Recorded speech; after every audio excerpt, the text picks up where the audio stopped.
Easy and క్విక్గా అయిపోయే అటుకులు ఉప్మా చాలా టేస్టీగా హెల్తీ బ్రేక్ఫాస్ట్ ఎలా చేయాలో చూసేద్దాం రండి.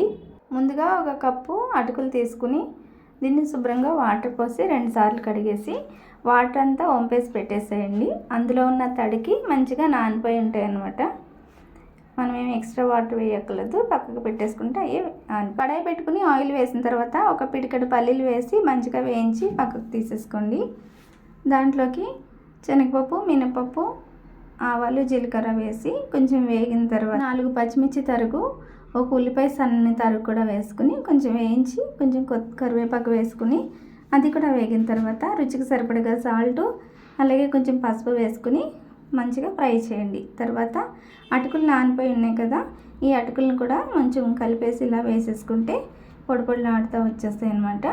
దీన్ని ఈ పోపులో వేసేసి బాగా కలిపేసేయండి కిందకి మీదకి. కలిపిన తర్వాత దీంట్లోకి సాల్ట్ చెక్ చేసుకుని ఒక నిమ్మకాయ అయితే పిండేసేయండి. పుల్లపుల్లగా భలే ఉంటుంది తినడానికి. తర్వాత పల్లీలు వేసుకుని పైన వేసుకుని తింటే చాలా బాగుంటాయి. పల్లీలు అంతా వేయట్లేదు నేను, మీరు అంతా వేసుకోవచ్చు.